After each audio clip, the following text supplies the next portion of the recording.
Hello, everyone. I'm Lonnie Robinson, your host for On the Hunt with Alpen Optics. Joining me today is Tyler, customer service and optics man here. Also, Rick White, head of Pro Staff Coordinator. And also joining us is Mr. Chris Bassingthwaite from New Hampshire.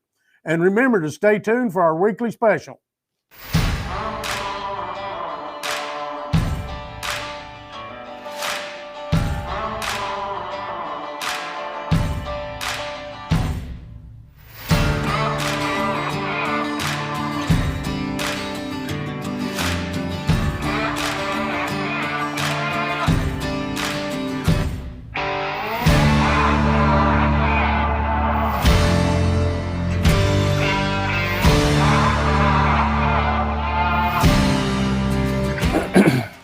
Hello, everyone. Lonnie Robinson. Joining me right now is Mr. Rick White. Hey, Rick, what's the weather doing up there? Well, believe it or not, we're looking at somewhat spring weather right now. The snow's starting to melt. We're above freezing. Maple trees are running sap. Things couldn't be any better right now. Ah, awesome. We had 61 here today, so we're getting rid of our snow. Well, don't rub it in. We had a pretty decent day. It was about 42, but that's pretty good for around here. Yeah, and we've got some 50s weather. and maybe even low 60s towards the end of the week. So good weather coming. Good. Who you got with us there today, Rick? Well, I got my good buddy Chris Bassingthwaite. He's all the way from New Hampshire. Chris, how you doing? I'm doing good, Rick. Hey, guys. How you guys doing? Pretty good, Chris. Glad to meet you. Thanks. Maybe tell us a little bit about yourself. Yeah, well, like Rick said, I grew up here in New Hampshire, and I started hunting and fishing with my grandfather when I was knee-high to a grasshopper, and that's where you've always been able to find me, somewhere in the woods or on the water. And you know, as I got older, I was able to do a lot of things. I went in the military, and I got out and had a family, and now I bring my kids hunting and fishing, and was able to do a couple of cool shows with you, Rick, and stuff. And so I just love being in the outdoors and sharing it with my family. I remember I met Chris years ago at an NWTF convention down in Nashville. And the thing that I remember about Chris, not only, you know, I get lots of invites to go turkey hunting, and I take them all seriously, and I certainly appreciate it. But Chris actually threw in a little twist. He said, if you come out and go turkey hunting with me, I got a spot in Maine, and they've got some of the best lobsters you'll ever eat. And I said, bang, I'm going. So I remember that with Chris, but I've dealt with Chris on some other things over the years, and turkey hunted with him, and you know, we've always had a great time. And Chris, he you know, being from New Hampshire, and if you can't tell by that accent that he's got out there, that Eastern accent, but Chris, I know I talked to you just a couple of weeks ago, and you told me you were out on the ice with your wife. What were you doing? Yeah, we're hard water fishing up here, so we're sending the tip-ups out. On the day I talked to you, we were out bass fishing on a nice little pond, and we did good. We pulled a couple 4-pounders through the ice, and we had a great day. It was nice. It was in the 20s, so that was beautiful. We had about 30 inches of ice, and yeah, we had a blast. So good day. We were fishing with some minnows. You know, we go down, and it's pretty much shallow water fishing. We're within 20 feet. And we drop it down, come about 5 feet back off the bottom, set the button, you know, set the tip-ups and everything, and we get to chill out and relax together and talk and wait for the flags to go up and then bring them in. So we had a blast that day, and we did real good. We kept a couple, brought them home, filleted them up, and had dinner that night. So that was a good day, hard water fishing. When would you say your best ice fishing is out your way? What time of the year? I mean, obviously when there's ice on the lake, but is one month better than another? Yeah, you know, I think February is a really good month. January, it depends on when we get the cold. Sometimes we're fishing in December. January is pretty good, but a lot of times if you're going for like big yellow perch and stuff, February, they're starting to spawn. They have a lot of the eggs and stuff in them. And that's real cool to catch those big, nice yellow perch and bass and stuff. So I kind of like February. March is super nice because you're starting to get sunny weather and you can be ice fishing in the 40s. But you kind of have to start watching the ice again, you know, whether we get a real hard thaw or if it kind of goes out gradual. So I'm thinking February is one of the best times because you're guaranteed ice. It might be really, really cold, but as long as you stay out of the wind, it's usually a good time. So is there still ice on the lake now, or is it pretty much too dangerous to get out there? Oh no, gosh, we got tons of ice. We're probably still anywhere from 24 to 30 inches on most small lakes around here. We're still in the 20s during the day. We got over 1.5 feet of snow still on the ground. I took the tractor out before this and plowed the driveway out from a little storm last night. So we still have plenty of cold here. We'll probably be fishing most of March here. That's good. I mean, we still got about 1 foot of snow on the ground here, so I'm ready to see some green here pretty soon. But hey, I know you do a lot of bear hunting too, and Yeah. So what? How's the bear season been in New Hampshire though? Say the last few years. I mean, are the bear numbers good, or are they declining? What do you got going on out there? No, we've got real good bear numbers out here, and where we live, I'm right in Wentworth, New Hampshire, which is the foothills of the White Mountains. And I'm telling you, our bear population is probably the same as our deer population. We have a lot of bear. You see a lot of bear.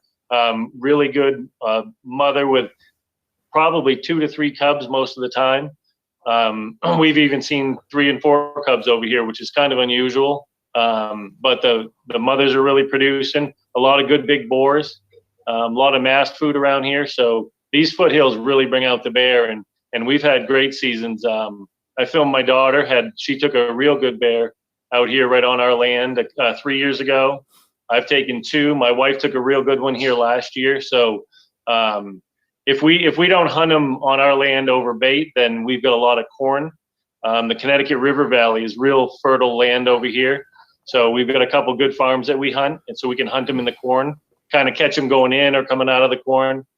They do a lot of crop damage, so the farmers are real receptive to us being in there.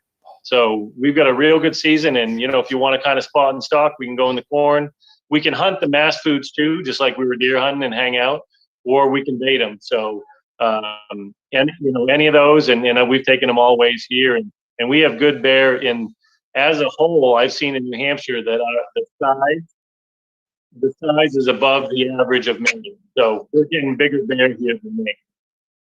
I got you. I hear some talking back there, but okay. Well, hey, let's that's pretty good. I have always enjoyed now it was been quite a few years ago. You and I hunted together out in New Hampshire, and we were turkey hunting, and we're going to talk about some turkey hunting. But what I loved about your area, I don't know why, and you're probably just used to it, but everywhere I walked, there was these little orange newts, I guess you call them, right? And I mean, I was catching them. I thought these were the greatest things ever. The coolest little tiny salamander. It's called a newt, and they're absolutely everywhere. And I just thought that was really cool. But you have some really nice rolling brooks and big hills, and I mean, it's just incredible. And if I remember right, and you can correct me if I'm wrong, but can't you pretty much hunt anywhere you want if it's not posted? Is that correct? Yeah, that's correct. So our land over here, you don't have to have landowner permission if it's not posted. So I mean, if we see a bird in a field and we're driving down a dirt road and it's not posted, then we can go in on them. Most people are pretty receptive. Some people have moved up from down south and stuff and posted a lot of land, but as a whole, we have a lot of land and public land to hunt here too. So yeah, I mean, if we were going by a buddy's house and we saw big old gobbler out there, we could pull the truck over, go down and try calling him in. So we're pretty lucky that way. I mean, I've hunted a lot of the Midwest and out there with you, and you go to where you can't go on anybody's land, without getting shot or something out there. So it is real different here in New England, but if it's not posted, you can go on it. So it's pretty cool. I think your season, does it start like the 1st of May or somewhere around that area? Yeah, so we're 1st of May, usually to about the 31st of May. So we've got the full month. And then Maine beside us usually goes to the 2nd week in June. So you can, within a couple hours, you can go into Vermont or Maine or Mass. So you can hunt multi-states over here pretty quick. Now, do you have any day restrictions like what Pennsylvania does? Can you hunt on Sunday every day, or how's that work? Yeah, so you can hunt on Sunday here, and turkeys you can only hunt them till noon. Till noon, okay, yeah, that's right. And then they totally flip-flopped in Maine. So in Maine, you can hunt now all day and take. We lose them there for a second. Well, I think we had a little, something may have happened, maybe a little technical difficulty, which is Well, if he's listening to us, maybe he can just click out and click back in. Maybe. So Ron, you guys, what's going on there at the office? Anything exciting right now? well, here we're just trying to keep our customers happy with our Alpine products. We still honor that lifetime warranty that Alpen has always given, and we try to make sure we do our best that we can to take care of that product and our customers. Which we're eventually, when we get to that point in the show, we'll talk about our weekly special that we're having, because it's spectacular. Let me tell you, it's Yes. amazing. Yes, I looked at it. You're going to be surprised. Yeah, I think we got Chris back. All right, good. Good. There he is. Chris, Yeah. what happened? I don't know where I went. Up here, it's great because we live in the middle of the woods in a log cabin, or I've got 60 acres up here. But the bad thing is the internet's not that The good. internet's not that good. Chris, I do have a question. It's kind of off topic. It's mainly about moose. Now I understand that you have moose season in New Hampshire. Can you tell us a little bit about moose hunting in New Hampshire and what's some of the regulations that you have to kind of abide by and whatnot? So moose hunting here in New Hampshire, it's a lottery. So you have to put in for it and get drawn. And you can put in for multiple years and get preference points, but it is a lottery at the end of the day. And growing up, we had great moose numbers, and believe it or not, in New Hampshire, they've been on the decline lately, and it's mostly because of ticks. So, but we have a lot of good swampland, a lot of good mountain and hills, like Rick was saying, and a lot of good terrain for moose. But the numbers, they're down. I mean, they're down, but we've got some huge beauties out here. Well, here's the $100 question. Have you ever drawn a permit and got a moose? I have not drawn a permit. I've been lucky enough to go to Canada and do some moose hunting, but around here, I've been with people, and you can bring an alternate or somebody that you can bring people with you. So I've been lucky enough to go on some of them. So I've got a swamp in the backyard that usually during the summer we can hear the moose calling right here at the house. So Well, your it's just time's neat coming. to see 'em. Right. You Go brought ahead, up Rick. a good point, Chris, that I'd like to talk about. You're talking about ticks, and with the spring turkey season around the corner, and that's something that a lot of people don't think about. And I know down in Arkansas, there's plenty of ticks and chiggers and all kinds of red bugs, you name it, they're down there. So you turkey hunters, or even just if you're out hiking, go to your local store and buy some tick spray and spray your pant legs and your boots, because nowadays there's all kinds of Lyme disease and all kinds of things going on. Yes, sir. And just an inexpensive bottle of spray, could very well save your life, or at least keep you healthy. So, we don't talk about that very often, but people need to think about that. Yeah, even when Yeah, you're and- out scouting, go ahead and spray yourself down. Not just hunting, but when you're scouting also. Yeah. Some of the best spray that I found is permethrin. Permethrin is one of the best things against ticks, and it lasts a couple different washes on your clothes. So you spray it on your clothes, and you just kind of let it dry, and then put the clothes on, and permethrin keeps the ticks off. That's the best. There's three things that's going to happen to me every year when I go turkey hunting, okay? Three things. I'm going to get ticks, whether I spray or not. I'm going to get some ticks. I'm going to get poison ivy. And I'm going to get stung by a bee. Happens every year. Well, the last two I don't worry about. No, I don't either, but they're all uncomfortable. Let's just put it that way. Chris, I do have a couple questions for you, though, if you got a minute.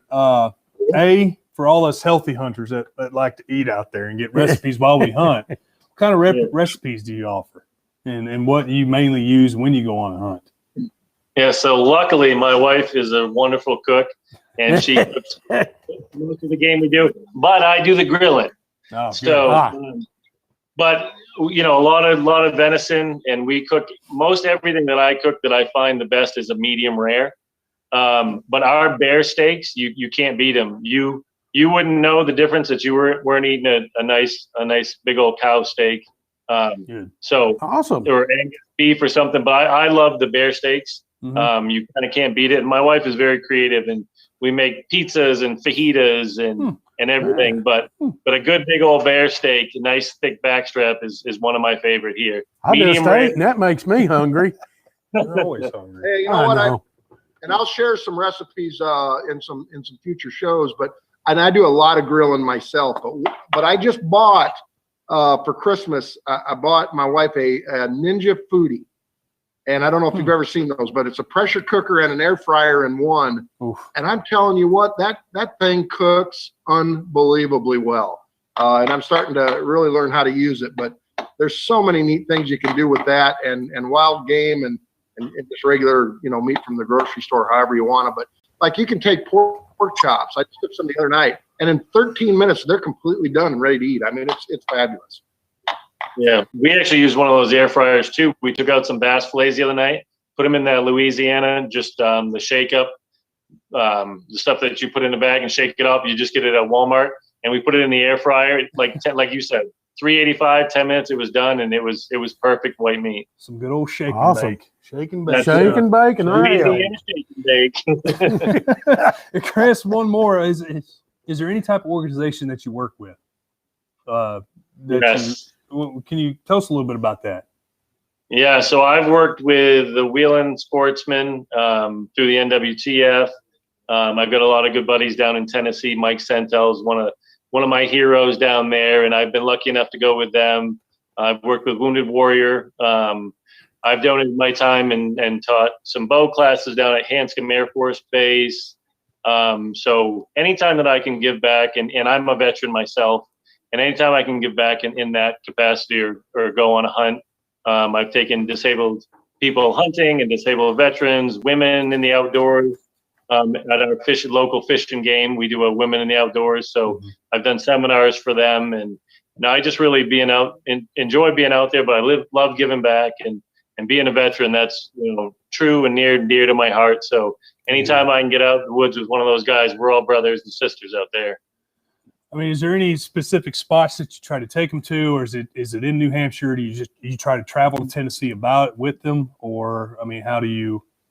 So I've done both, but in New Hampshire, yeah, we do have some real hot, good turkey spots, like Rick was saying, and we've got some nice fields, and a lot of times I'll do kind of what you guys were talking about earlier, and I'll set up a nice blind, get in a good location where I've been scouting them, and you're always hearing and seeing something. So a couple of my best hunts, I took a guy, Colin LaFlamme was his name, and he had brittle bone disease. And they said he was going to be in a wheelchair by the time he was in his teens, and he was still walking. And man, he was a trooper. And we chased those turkeys around in the hills, and we spot and stalk. And he got his first turkey with me, and that was one of the best hunts. And we videoed the whole thing. I mean, it was phenomenal. Nice, very nice. Yeah, Good deal. Rick? Yes, sir. You're about to start your turkey season, aren't you? Well, I am. I'm going to start hunting in March 20th down in South Georgia. And I'm ready to go right now. I've got the fever, because listen, last year I had about 11 turkey hunts, 11 different states scheduled last year. And I only went on 3 of them because of this COVID thing. And, back then we really didn't know what was going on, and everybody was scared, and some states were shutting down and weren't letting you in. And so I just didn't go. So, for me, that was pretty tough on me. And I'm not giving up any turkey hunts this spring. I think I've got 9 states I'm doing this spring. And I'm taking several people on some hunts. But Georgia, then Florida, and then I guess I'm going to Kansas on a bow hunt for turkeys. So I'm ready to go. Believe me, and it can't come quick enough. I'm ready to jump in the car and head south. Good deal. Good deal. So, but What about the pine forest? Hunting pine forest areas? Well, yeah, I do. I hunt a lot of planted pines. You've got everything down in South Georgia. You've got planted pines. You've got palmetto groves. You've got swamps. You've got cypress swamps. So number one, they've gotten a lot of rain here lately, so the swamps are full of water. Turkeys will like to roost over the water down there, but a lot of the timber in and around that water in the swamps, it's pushing those turkeys up more onto dry ground, and that's actually good for me because we've got quite a few places away from the swamps, and there's going to be a lot of turkeys in those areas. But the planted pines, the first couple times I hunted in planted pines, it was a little bit weird because the planted pines I were hunting were pretty open. I mean, you got lines of pine trees, you know, big long lines of pine trees, and you're just sitting in there, and those turkeys come walking up and gobbling and strutting through those pines just like you would in the hardwoods here in Iowa.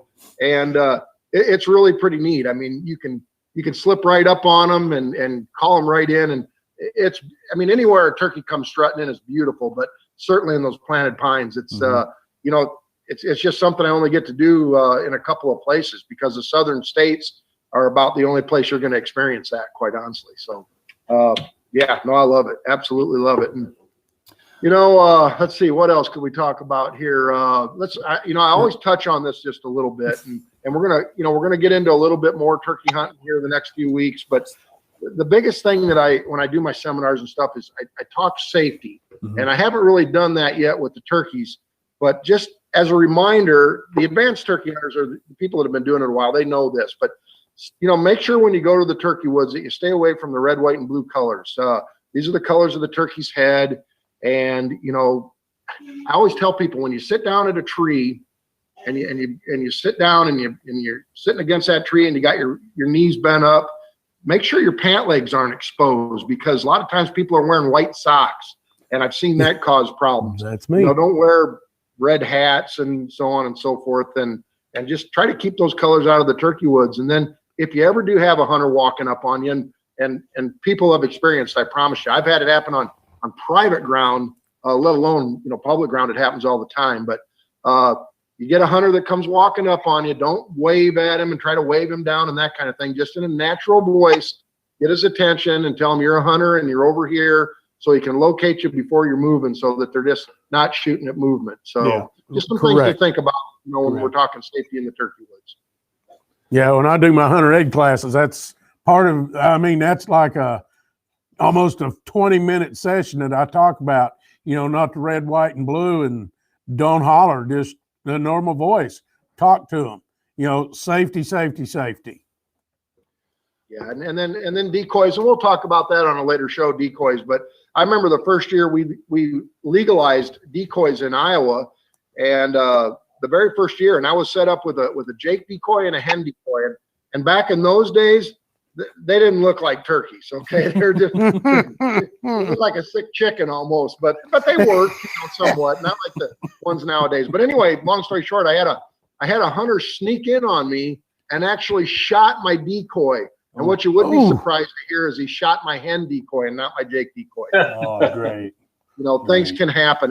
Anything can happen in the turkey woods. I know I've met several people over the years that have been shot out turkey hunting, and it's really, there's no reason for that to ever happen. Just keep safety in your mind. Always. Oh, go for it, Tyler. Well, Rick, let's talk about these beautiful specials that we need to talk about for these wonderful people. That's what they stick around for as well. That's right. Well, we got a great special, and I'm going to let you talk about it, but I know it's the Shasta Ridges, and I have the original pairs, and I have the new ones, and I like them both, but man, those new ones are hard to beat, aren't they? They are hard to beat. They're 15% smaller. I mean, my hands are huge. I got big hands. I got big monkey hands, and these things fit my hands like a glove. And they're also 20% lighter. That's to me, that's amazing. I mean, they're fully coated lenses, actual objective lenses, and it's actually got a dielectric prism, which will let in a lot of light, and you can see a whole lot of stuff. Which to me, that's a sell and a win for me if I'm hunting. And if you notice, I've got the old pair right here, and if you put them next to each other, I mean, it's like night and day. Night and day. Yeah, and these are the binoculars. You know, we've got a full range of binoculars, but just for a good quality binocular in that mid-range, these are the ones. These are the ones to throw in your turkey pack, that you're not afraid to get dirty. You don't have to take care of them like you would a big expensive pair. I mean, you gotta take care of them, but they have the lifetime warranty and the whole bit. But these are the ones that you throw in your pack and you use. So go ahead and tell them the price and everything they need to do. But I would absolutely take a look at these for your turkey packs for sure. Well, retail, they're $279.99. That's retail. But since you're here and you use the code on the hunt in the discount code, That's a whopping $140. That's how much these are for 10x42s. That's crazy. That's yeah. That's nuts. For a great pair of binoculars with what the views that you can get with these, even if you just use them for visual and not hunting, these will give you some fantastic views. And that's a heck of a price for $140 for these wonderful 10x42s. You can't beat it. You really can't, Rick. Yeah, and all you got to do is go to bresserusa.com and in the promotional code, just punch in On the Hunt, no spacing and lowercase, and you'll get that discount. And I think it's through Sunday. Is that right? That is correct. It is through Sunday, and it's also within Alpen Optics as well, the website. Yeah, it's model 394SR. Mm-hmm. You know, we have a great special every week, and it's truly amazing. In the last 5 or 6 weeks, it seems like every week I'm saying, "Oh, guys, you can't pass this up." But it is a really good deal on a great pair of binoculars. And you know what? If you're looking to get maybe one of your kids a Christmas gift for next year, buy them now, because they're not going to get any cheaper than that. I can tell you that. No, there ain't no way. Okay, hey Rick, what about next week? Who we got coming on next? With us next week? Next week, I have a guest on who's been on before, Mike McDonald from Kentucky, and we're going to talk some turkey hunting, he and I, and we've spent some time hunting in Florida and Kentucky, and I'm going to be hunting with him again this spring, and so we're going to really start to dive into some turkey hunting. So Mike McDonald next Wednesday, it'll be a great show. Good deal. Good deal. I can't wait. Yeah. Honestly. Okay, Tyler. Anything else you need to talk about? Ask questions? I think I'm going to go buy me a pair of binoculars after the show. Well, to be honest, I don't blame you. No kidding. Yeah. Folks, that about wraps it up here on Alpen on the Hunt. I hope you stay tuned next week. I always get tongue-tied. But we do hope to see you guys next week to see what next promotion deal that we're going to have with our Alpen Optics brand. And remember, tell your buddies and your pals about the show. Let them know about our specials, because the more people watch it, the better they get. And send us some questions. We'd love to answer questions. We'll answer them to the best of our ability. And, we're going to talk some turkey hunting next week for sure. Good deal. Great. Okay. Chris, you got any last deals? No, well, I just want to tell you that I use my Alpen Optics all the time. I've got the binoculars in the truck. I've got one in my pack, and I've got one in my hunting room. So I've always got a pair with me, whether I'm bow hunting or turkey hunting. And, they're the best. So I really enjoy them, and I recommend them for anybody out there. Awesome. Chris, Rick, appreciate your time, we appreciate it, guys. And we shall see you all next week. All right. Thank you. Take it easy. Take it easy.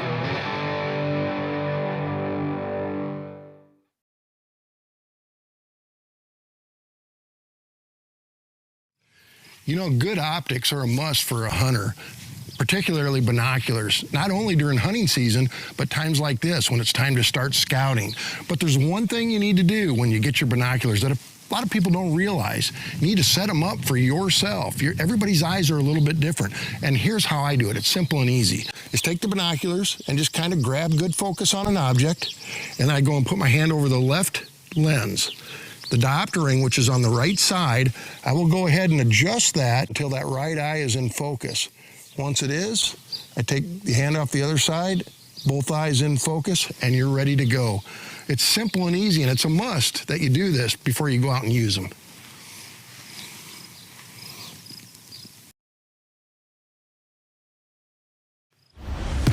Good optics are a must for a hunter. The new Alpen Tetons. They're lighter, they're better in low light, excellent glass. You'll be hard pressed to find that glass for under $1,000. Everything that you would want in a pair of optics. I know what I'm looking for, and once I know what I'm looking for and find what it is, that's what I'm interested in buying. The bottom line is they're affordable, they're lighter, and they're great in low light. The new Alpen Tetons. Another deer coming out.